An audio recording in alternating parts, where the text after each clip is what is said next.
This is episode number 59 with Helena Gibson. Welcome to the Good Life Coach podcast. I am your host, Michelle Lamoureux. The intention of this show is to awaken you to your fullest potential. Join me each week for inspiring interviews to elevate an area of your life, as well as interviews with women entrepreneurs who are creating success on their own terms. Each episode provides actionable tips to guide you to design a life you love. Hey there, it's Michelle, and welcome back. I'm so glad you are joining me today. I had the pleasure of giving a presentation a couple months ago for a group of female entrepreneurs, most of whom were in the seven-figure range. I spoke on self-care strategies for the modern female CEO. And I didn't meet all of the women in attendance that day, but I will say that the ones that I did were so incredibly interesting and dynamic and ambitious and so committed to growing their companies. And I was intrigued by many of their stories and have invited a few of them on the show. And today's guest, Helena Gibson, is one of those women. And I just want to let you know a stat because somebody once asked me, who do you have on the show? And the truth is, I bring on any female entrepreneur who is creating success on her terms. So any woman that has an interesting, unique story, who's following her heart and doing whatever feels right to her, not letting the outside world dictate who she is and who she becomes, is someone I'm interested in talking to. But in terms of seven-figure CEOs, I recently read an article that was published in Forbes a few years ago that talked about the fact that about 30% of businesses in the US are women-owned businesses, but only 2% of those companies break the seven-figure mark. Only 2% make $1 million or over. And so when I meet women like Helena, who is a single mom who launched her very first business at the age of 23 as a single mother, and it was an auto repair shop, and then creates another company, which is her current company called Strut Hair Solutions, and does scale that to seven figures.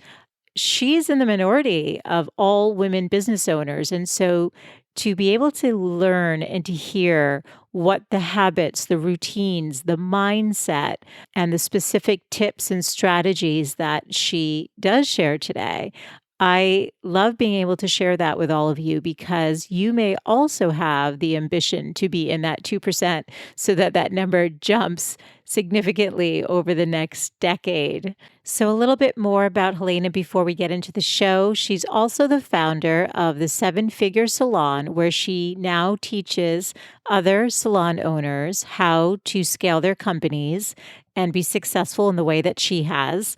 But her salon, Strut Hair Solutions, isn't the salon that you go to for your cut and color. What she has created is a way to empower women through wigs and hair extensions and hair toppers and laser hair treatments. She helps women who are going through chemotherapy and have thinning hair for genetic reasons or just have always had fine, thin hair and want to feel better about themselves with the help of a wig or some other hair extension. So that's the way that she does empower women through hair. And you'll hear her story and how and why she got started in this industry, especially after starting in the auto repair industry. So different, right? It's a great story. She's got great heart and so much wisdom to share. So let's get on into the show.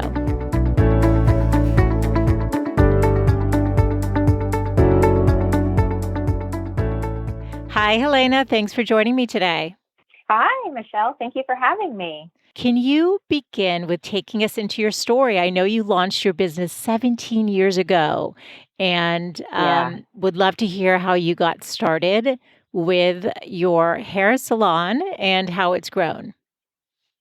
Wow, thank you. Yeah, I started 17 years ago, and the reason for that was I was a single mom. My daughter was 4 at the time, and I was looking for financial freedom and time freedom. I didn't want her in daycare, and I needed to make more money than I would have made, say, I was working at Macy's in men's fragrance.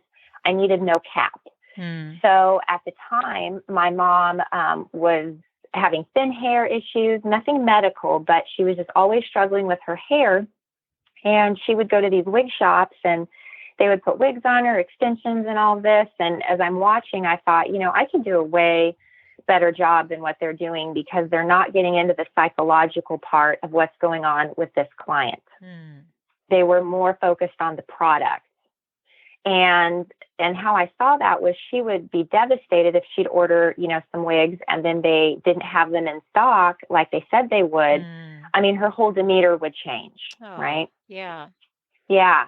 So I saw the back end, and I have found that people that are in the hair industry, whether it's a salon owner or hair replacement like myself, we tend to have some kind of relation into it if we're really good at it because we see the backside, how it really affects people. So that's really kind of how I got started was the need for my mom and then to support my daughter. So I started with a little kiosk in the mall. Wow. In Fashion Fair Mall in Fresno, just selling hair pieces. Wow. So you got this concept, but then you had to source like how to even do this and where to get hair pieces from. So take us a little further into how you even figured all that stuff out. How old were you at the time? Okay, so I'll go back a little. I worked at a gas station in high school, Okay. and the owner there had an auto repair shop on the side. And so I was watching and ringing up the tickets and so forth. And when I was graduating college, I decided I think I can do that. And I had my daughter when I was graduating. I had her my junior year. So I Okay. actually started an auto repair shop. You did. That was the first business. Yes, at Okay. 22. So you have had the Yeah. entrepreneurial spirit in you. Were you an entrepreneurial kid too? Yeah. Oh, well, so the funny thing is I used to play stores. So my mom had bought me like a cash register Yeah. and I'd ring my Barbies up and my aunt worked at a bank in the evenings cleaning it and she'd bring me all the tickets that they'd throw away, Mm. the blank, and I'd fill them out. And so I was always in a store of some sort selling somebody something. I love it. It's almost like you Yeah. were manifesting from the time you were a child, like you were visioning a future for yourself as an owner of something. So, okay. That cash register was ringing. Yeah, that's what we want. Well, and we'll get into this because you teach women how to create seven-figure salons because that's what you've achieved, which is tremendous. So, Yes. okay, so Yes. here you are in your kiosk in a mall. You've sourced these hair pieces just through research. I mean, what did those early days look Yeah. like? Yeah, okay. Yeah. Well, the internet luckily had just really started taking off because this was in Mm, 2002. okay. And it's kind of the same way I sourced for the auto repair. I mean, I called Cregan, Napa, opened up accounts. Um, I just spent all my time reading books and so forth on how to start a business and what you needed to do. And I just started implementing. And I think that's one of the biggest things is people talk about what they want to do, but they don't Mm, actually put the action behind it. So when she would go to bed in the evenings, then I would stay up and I would do all of that research. And then there was a wow. company in San Diego that I found and went and, saw their hair pieces and what they did. And then it just kind of went off from there. And then, so I started small with that little cart. Wow. And then 2 years later is when I opened the store as I started feeling confident because you're not going to feel like you know what you're doing. And I really didn't. Mm, So it was trial and error. And I made a lot of mistakes, yeah. because I didn't have anybody to show me how to do it. Yeah. And that's like with a coach. And, what we do is you actually pay for that speed because you can figure anything out on your own. But how long do you want it to take? Exactly. Exactly. And If so I'd had a coach back then, it would have been yeah. much faster. Got it. So you didn't have one then. So and then this is why you're such a good teacher now because Yeah. you've made a lot of those mistakes. So you can help them Yes. the people you coach navigate that. So, Yes. okay, so you open your salon and I would imagine, I mean, wigs have changed a lot in the last 17 years, Yes. right? Right? Yes. Did they Yes. even have Yeah. real Oh, hair totally. wigs back then? I know you sell real hair. I mean, was that even a thing back then or no? Well, it was, but I didn't sell it because I didn't understand how to work with it. And so Mm. when my business really took off was in 2006, when I had enough money after 4 years to go to my first hair class and Mm. learn about human hair wigs. Then when I brought those in, which are a much higher ticket, that's how I had the confidence to finally start selling larger ticket items. Mm. So it was a natural So yeah, evolution. Yeah. Okay. So, right. and they probably look a lot better now than they used to too. Is that true? Oh, totally. I mean, they Yeah. were like helmets even Yeah. then. Yeah. And And with the celebrities wearing them, that's made yeah. a huge difference. Yeah. Yeah, it seems like they've made a comeback because I think in like the 50s and 60s, they were pretty mainstream. Like, I think they were part of the culture with women. I mean, you see it in Right. old movies. You see, maybe it was earlier than that. I'm not obviously an expert in this area, but I remember seeing the movies where they'd have like their hair or whatever, and they'd be putting it on, or, or it just seemed more part of the culture. So I think that's probably a good thing that it's come back and that so many Yes. celebs are using it, like you said. Okay. So there you were, early days, you scale it, you grow it, you're, 4 to 5, 6 years in, things are turning around. And Hmm. it was, where did you go from there? Well, so I started doing the education and Mm, investing in myself. I finally learned that the company would only grow as large as what I knew. yeah. So how did you And even seek out you the right coach? Because here's the thing, I think a lot of people do hire coaches, but what is the recipe you think that somebody needs? Because not any coach will help you get to where you want to be. So what were you looking for and what did you find? That's a great question. Yeah, you have to look for someone that is where you want to be. Um, and I think that I started with the manufacturers trainings and so forth, but then so it was broader, right? It was more Mm. learning about the product Mhm. because one of my favorite thought leaders, Zig Ziglar, says, I mean, if you're selling knives and you don't know how to use them, how do you expect to sell them? Mhm. Right. So Yeah. my first thing was really knowing my products. And then I actually at 30 went back to school and went to beauty school and got my license. Ah, okay, because that's what I was wondering. Because I love that when we met, I didn't know too much about your story, so this is actually interesting. Yeah. So, you didn't even Yeah. have your beauty license at the time. You were specifically helping women feel better about themselves through wigs. You were giving them a different Yes. experience, a more positive experience than what your mother had been going through these other Yes. places that it was just a transaction. Right. I was going more into the psychological side, and I don't know Yeah. how I niched on that. It could have been because my Yeah. undergrad was in psych, but that's how I ended up Mm. in NLP, getting certified in that, because there's so much behind the scenes that happens with decisions that people make, which is Mm. what got me interested in that. And hair for a woman is so important, and people just don't realize that you might not go on a date, you might not go for the job interview, you have an outfit on, you feel amazing, then you look at your hair and you're like, oh, just never mind, or you shy from the photos. It's true. So I saw that side of it because I was watching my mom do all those things. Mm. Well, you have your mom on a video on your website that I watched. Can you take us Yeah. into her story a little bit? So, what happened with her hair? She was just, born with really thin, fine hair. And I guess Mm. in the 70s, that was fine, right? Everybody had that stringy, long, like hippie hair, Yeah. and it worked. So then when I was growing up in the 80s and it became big hair, I watched her with the crimping iron and the Mm. teasing. And I just saw her go through those things I mentioned earlier about Yeah. maybe not taking a photo or complaining about her hair more than I thought someone should. Mhm. And then when I had the auto repair, I mean, I'm working 7 in the morning to 7 at night, trying to run around with a toddler. I mean, the hours just were Wow. not conducive to my lifestyle, right? So Wow. that's another thing I talk about. Sometimes you have a business that really doesn't work with your end goals because auto repair was amazing.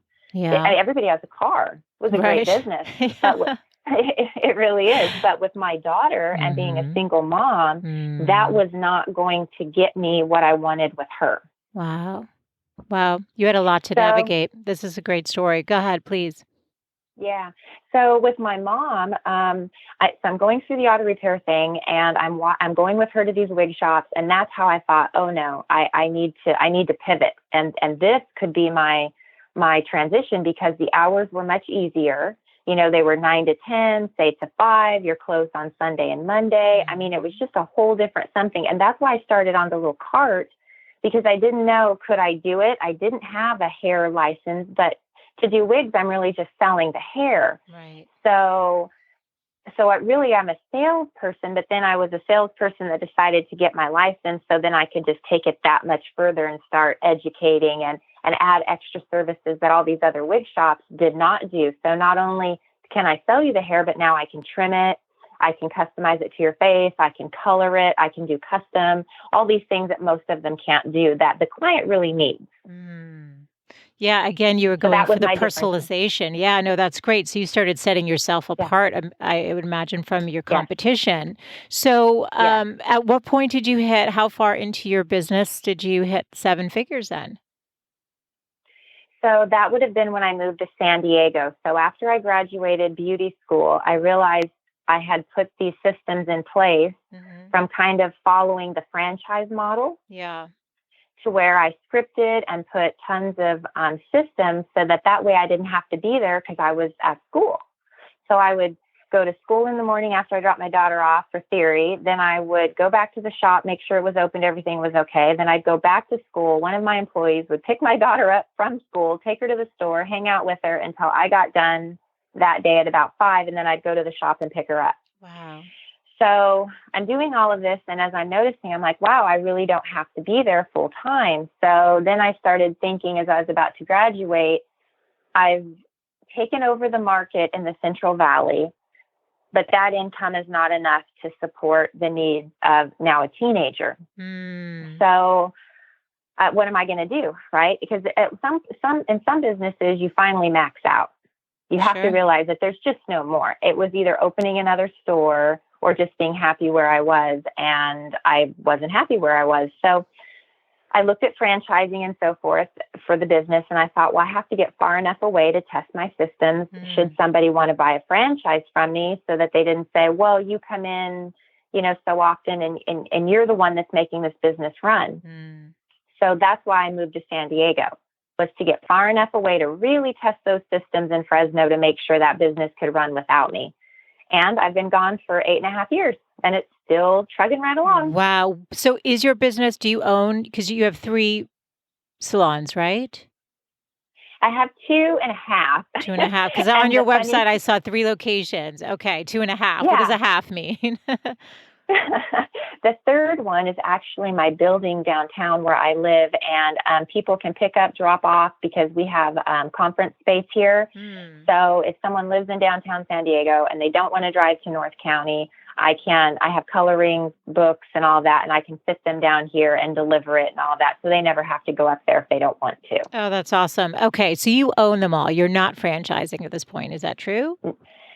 Right, that is true. I actually decided not to because by the time I was ready to franchise, my daughter was heading off to college, and it was Wow. just too much of a stretch. And again, that's why having a coach or somebody to help you, I'm always checking where my values and my priorities are most important. And she has been the most important for me. So when I wanted to franchise, but I realized for my relationship and time with her, I Hmm. couldn't do it at that time. So I always say you can do it all. You just always can't do it all at once. Mhm.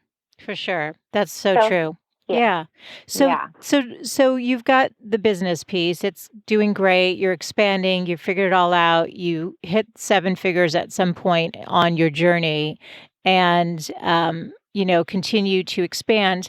Before we get a little bit into more of like because now you also have your academy, which I'm going to ask you about, but where you teach Sure. other salon owners how to hit the 7 figures, which I love that you want to be that coach. Tell us more about the Yeah. coaching, though. So you went back to school, you talked about NLP, which for people who aren't familiar, that's neuro linguistic programming, Mhm. which is you could tell us more about that. That's a very cool tool to have. But then did Yeah. you hire also your own coach as well, like a one on one coach? Yeah, so I've been doing coaching since probably 2013. And as you had asked, when my business really blew up was when I opened the second store in San Diego. Mm, And when I got here, that's when I knew I needed some kind of help. And that's when I joined EO and I got in their accelerator program. got it. Okay, Entrepreneurs Organization, just for those listening. Yeah, Okay, yeah.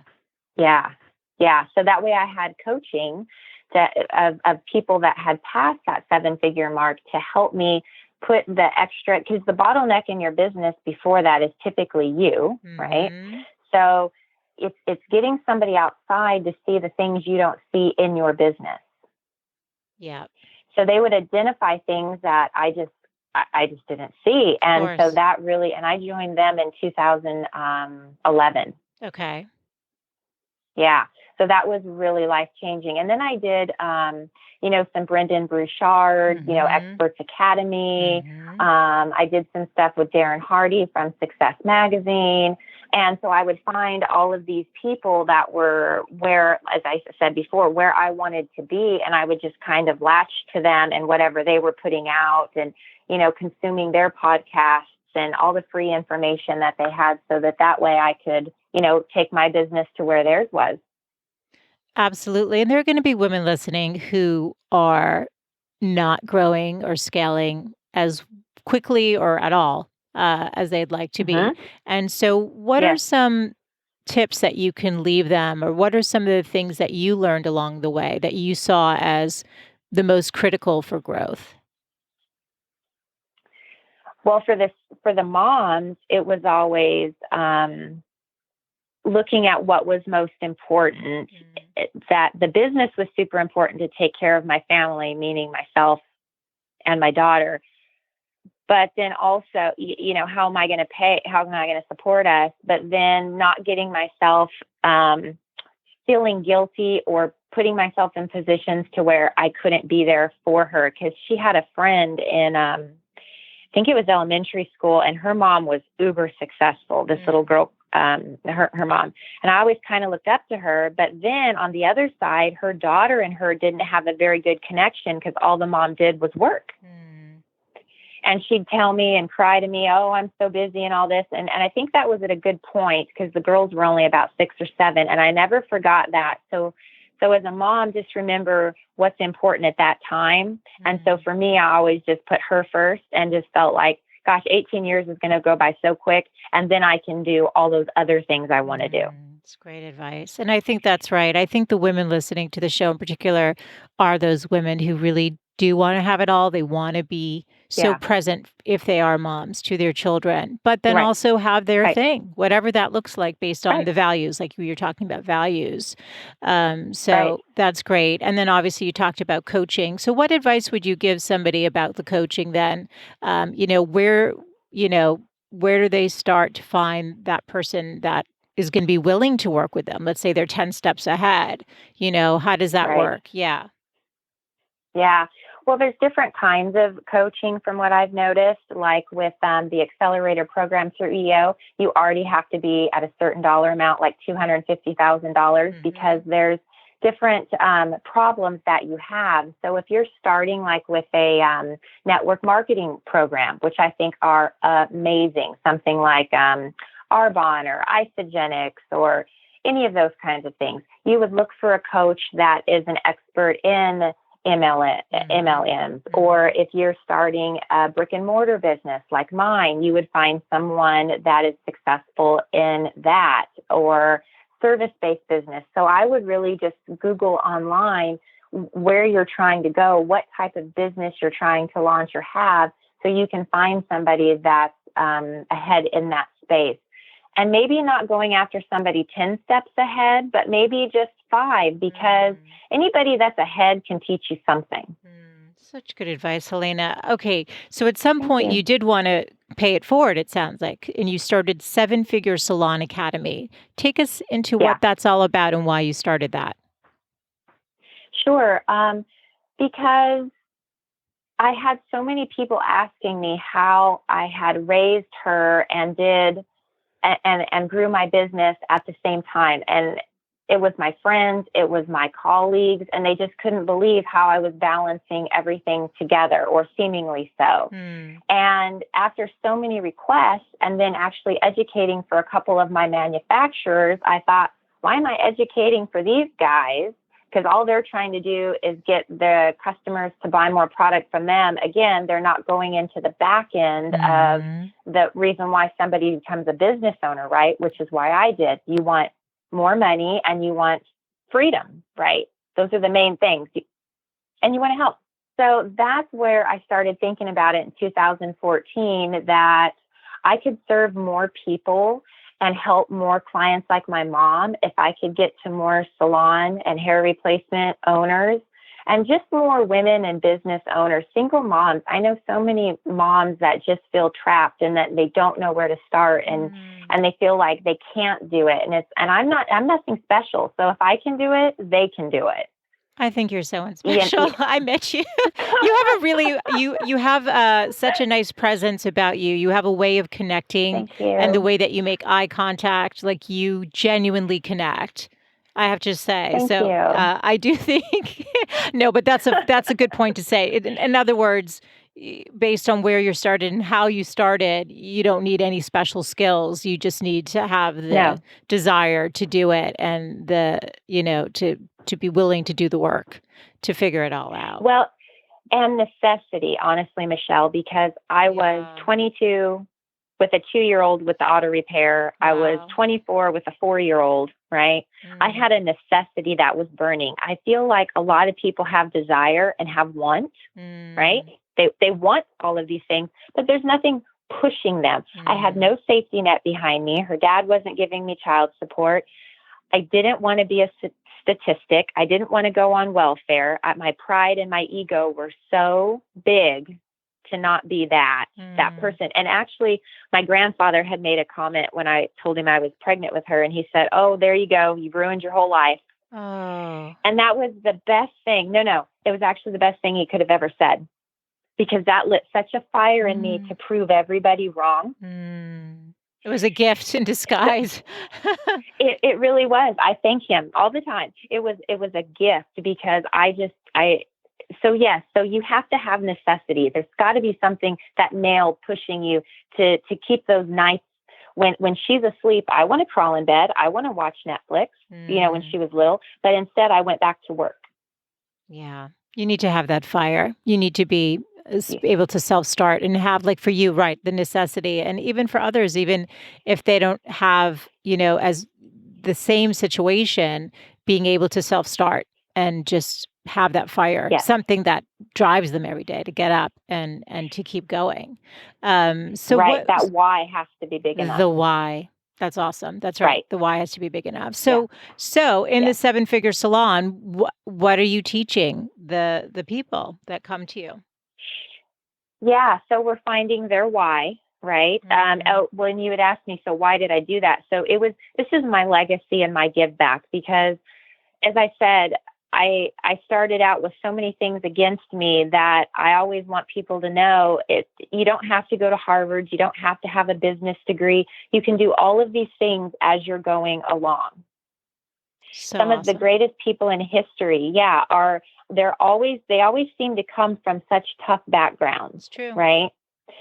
And so know that whatever your challenges are or your obstacles, those can actually be your greatest things to get you forward. And those were the things that just motivated me to just help people and say, hey, we can all do this. And enough women don't support other women. Mhm. And I know that we all get in there to support our family, especially in the hair business. Most of these women are single moms, or their second incomes to supplement their husbands, and they have the family. And we think, oh well, I'm going to be a hairdresser, so I can set my own schedule, and I'm going to make all this money. But it doesn't work that way unless you're strategic about it. Mm. You end up being a slave to your business and working 14, 16-hour days, and you actually don't see your family. And when you figure out you worked all those hours for the amount of money you made, you actually sometimes make less than minimum wage. Wow. Is that right? Wow, I don't know enough Yeah, about this industry, so this is interesting. So you help them yeah, not just figure out their why, then you get strategic. You have something that you like to call the trifecta. Can you tell us about that? yeah. Yeah, well, it's business, mindset, and lifestyle. And you have to have the right mindset that you can do it. And so we work on that, overcoming obstacles of doubt and fear and all those things that we're pre programmed with, like something my grandpa said could have immediately put me down a completely different path It's true. if I would have bought into that story. So it's choosing the stories we choose to believe or changing them to benefit us. So in my case, it actually worked. Then it's the business, right? You've got to do the work. You can watch The Secret a million times, but if you don't put any action behind it, nothing's going to change. I promise. I've tried that. It doesn't work. So, there's tons of motivational quotes now all over Instagram and all of these things and, have your hustle on and all this. And that's all great.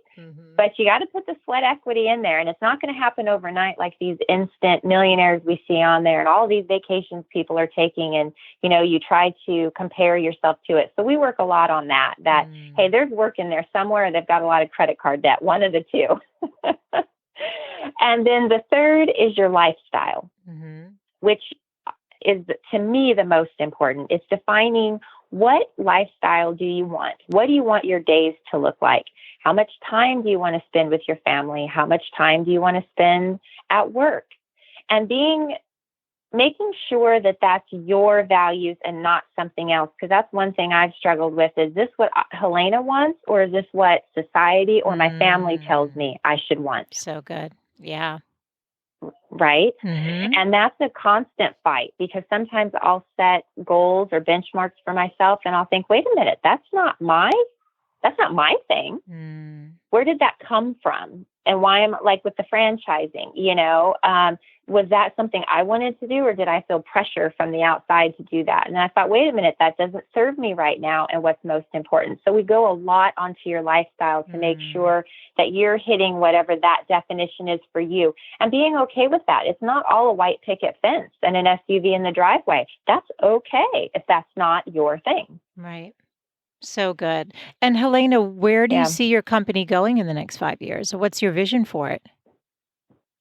Well, my vision is to have one retail location, which would be the one in Salon Beach, and then working 90% with the salon owners and anybody really in retail and launching their business. I've started with the salon industry because that's what I'm most known in, but really all of these things go over multiple industries. As I said, I started with auto repair, and the things that made me successful in that are the same things that are making me successful in the salon and which will make me successful in the thought leadership space.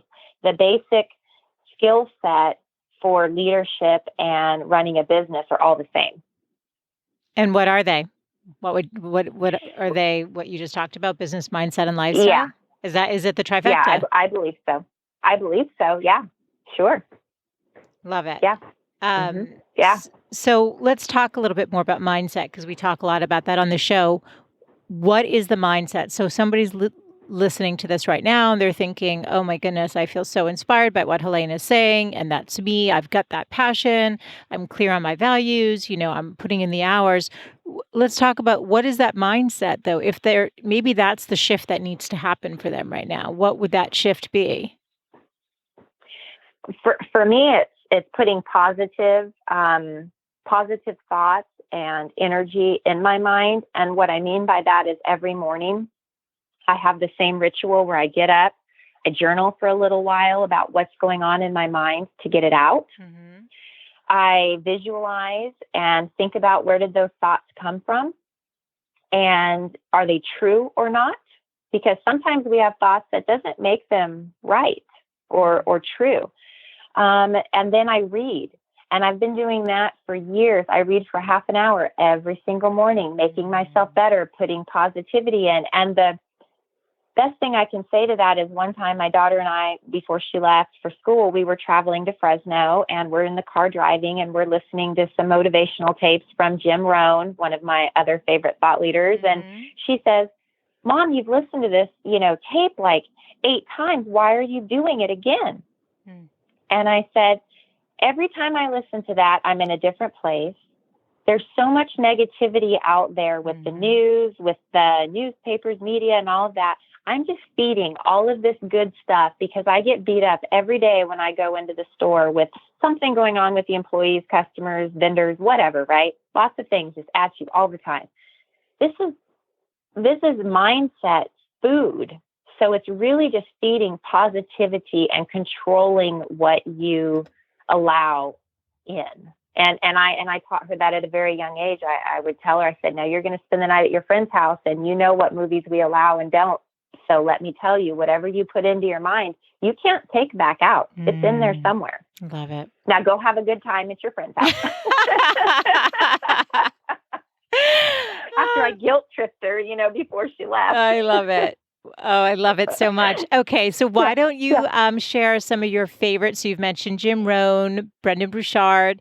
Why don't you list some of your favorite, either like the audio tapes and then or favorite books? Let's give some resources to the women listening. Sure. For the women that are starting out with their businesses and right on the fence, that E-Myth was an amazing book. I don't remember the author's name, but there's the E-Myth and the E-Myth Revised, and it really goes over the different points of owning a job or really owning a business, which is a lot of things we go into in depth in the 7-Figure Salon. Because we all get trapped into that, where we actually own a job, we really don't own a business. So that was really great, especially for technicians, people in hair, or bakers, anybody that technically does something. There's a shift, and that book was really great for that. Also, I'm so old school. It was Robert Kawasaki with Rich Dad, Poor Dad back in the day. That just left a huge impression on me about the different mindsets, that there's that poor mentality and then the wealthy mentality. And I reread these books probably every couple of years. The Richest Man in Babylon was a fabulous fable. I'm trying to think of what other ones that I loved.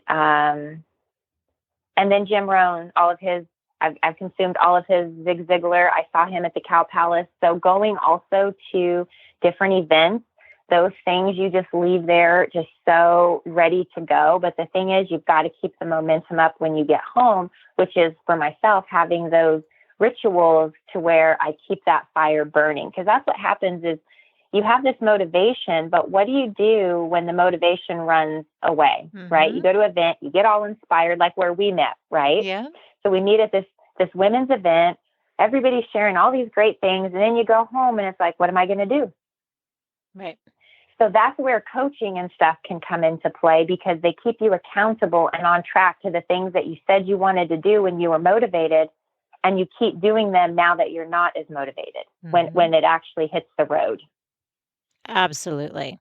I'm going to ask you some rapid fire questions in a second, but Sure. let's talk hair. Okay. Let's talk hair, because women are, I think going through perimenopause, there's menopause, your hair starts to thin out, hair is just like, or you have a baby and your hair is like falling out like crazy. I mean, hair, like you said, is so personal. So can you just give us, sort of a high level overview of the issues around women in hair? Sure. As we age, our hair gets thinner and so forth. Like for myself, I wear hair extensions now that I'm in my 40s. Your hair stops growing past a certain length. And I say, adding just a little bit of hair is like an instant facelift.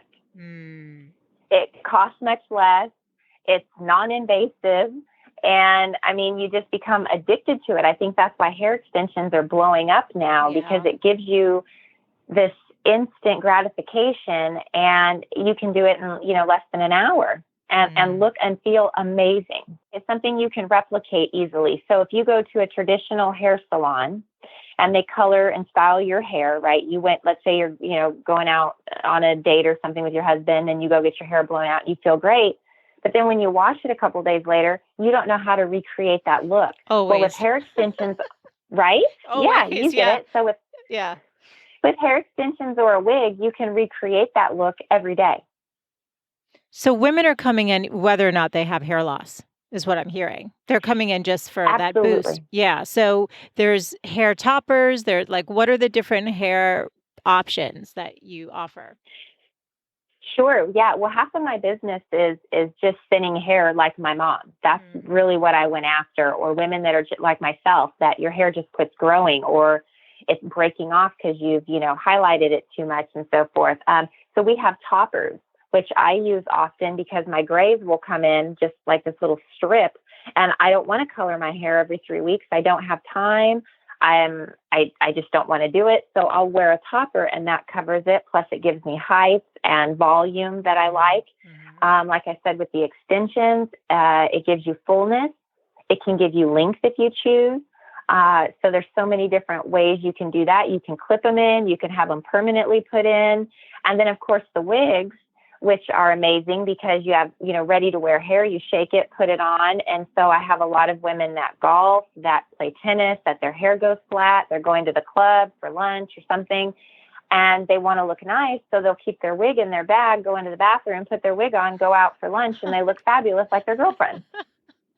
I I mean, love you it. cannot believe how many people do that. Yeah, it's great. Can hair extensions damage your hair? So I've heard that. Is that true? What can you tell us about that? Yeah, I do believe that that's true. And so be very careful to any company that says our extensions don't damage. However, it can be extremely minimal. And so my motto is it's no more damaging than a hair dryer or a curling iron. Mhm. So I've been wearing permanent extensions for the last 10 years, What does that mean? and my hair, Permanent. Permanent. Like they literally just so, that's it? You put them in once and that's it? well, they're permanent to where they stay in for 3 to 4 months. So I Okay. don't take them out and in every day. Oh, so there's some you take you put on and off every day and then others that stay in for a few months. Okay. Yeah, yeah. So clip-in extensions would be something you clipped in today, wore all day and evening, and then when you go to bed, you would take them out. Mhm. Where mine, I have them fused in, and then I sleep in them, shower with them. If you catch me at Target, they're in my hair. And then every 4 months, our store manager here in Solana Beach, Kayla, she'll, take out what I've got left, and then she'll re-add new hair, and so then my hair is nice and full and thick, and yeah, it'll stay in for up to 4 months. And it's very minimal damage if they're put in properly, they're taken out properly. But we get ladies in here all the time with bald spots. They've got Mhm. traction alopecia Mhm. because the stylist that did it, this is not what they do all the time. They might do one set of extensions a month, Mm. where we are the reverse. We are not a normal salon. So if you came in and wanted a cut and color, we would send you next door. Mhm. All we do is add hair and do extensions. So we are so keen on how to do that, that's why our clients, they'll wear extensions maybe for a year or two, and then they don't even need extensions anymore because their hair actually becomes healthier. And that's probably part of your success. You're not trying to be everything to everyone. You niched, Right. right? And I so feel like you have to niche. Yes. yeah, you got you went for excellence in your area. Yes, but let me go back for 1 second about the niching because you really hit on something. Oh, Think about please. a doctor. Yeah. Okay. You've got general practitioner. They make good money, right? I mean, they're a doctor, they're your general doctor. But think about the specialists, the heart doctors, the optometrists, the orthodontist. So you got your dentist that does your cleaning, but you get that orthodontist bill for your kids and you about fall over. Mhm. When you niche into anything, whether it's hair, being a medical professional, a service provider, you can charge so much more because you're that keen into what you do. You are an expert at that. You're not just a general, well, I kind of know a little bit of everything. Oh, your Mhm. stomach hurts. Well, maybe try this, maybe try that. No, when you get to the person that knows what made your stomach hurt, that person knows how to fix that problem, period. Mhm. Mhm. So that makes a big difference in whatever you decide to do. Don't be a general. Don't be a jack of all trades. I'm not good at a lot of things, but I'm excellent at the few things I know. High five to you. Like, yeah, that's right, Helena. That's right. So, Helena, how do you define success? That's a great question. For myself, it's just making sure that I'm happy and in balance, that I feel like every day I accomplished what I wanted to accomplish, whether that's making it to the gym that day or, time with my team, but that I'm moving forward, I'm progressing, and that I just feel good. I already asked, so I usually ask, do you have a morning or evening routine that fosters your success? Is there anything you would add to what you told us about with the journaling? Your Um, morning routine or evening? no, Yeah. I would say the morning routine for me is the most important because it really sets up my day. Yeah. And as you know me, if I didn't get my morning routine in, I'm a completely different person. It really Mm, centers me and grounds me. mm, That I know that I got that time for me. That's mm. very important to me. The evening routine, I do have one, but life happens. And sometimes in the evenings, if I have to stay at the store late or I've got phone calls or my fiance wants to do something, I don't get that one. So the morning one is like gold to me. Yeah. And what time do you get up? About 6:30. Okay, so you get up and you just go right into it. I go right into it. I do my visualization while I'm still laying there in the bed. Mhm. Then I get up, I make my coffee every morning like clockwork. Mm. And while the coffee's brewing, I'm, stretching, doing whatever. And then when it's done, I go sit down on the couch and I read for 30 minutes. I set my timer. And even if the phone's going off or something, I'll even text my mom and say, I'm reading now, and so then I'll get right back to it. And then when that's done, then I go shower and get ready for my day. Love it. Your mom must be so proud of you. Oh, thank you. I think she is. Yeah. Yeah, it's awesome. What would your 80-year-old self tell you about life? Don't sweat the small stuff. And some decisions you'll just wish you would have made sooner, that they were the right decision. I just wish I would have decided it a little sooner. Trust yourself. Yeah, I love that. Hmm. Can Hmm. you please leave the women listening with your 3 best tips for living a good life? Well, like I said, I'm super passionate about making sure that I'm on my path. That's one reason I spend that time in the morning. That would be my best tip, especially as a mom, Mm, and just being really centered in what is important to me, and making sure that my time and my money reflects that, love where it. my money goes. Love it. Yeah, that would be that's my best. I don't have three. That It's tip number right one, there 2, has made 3. me a happy.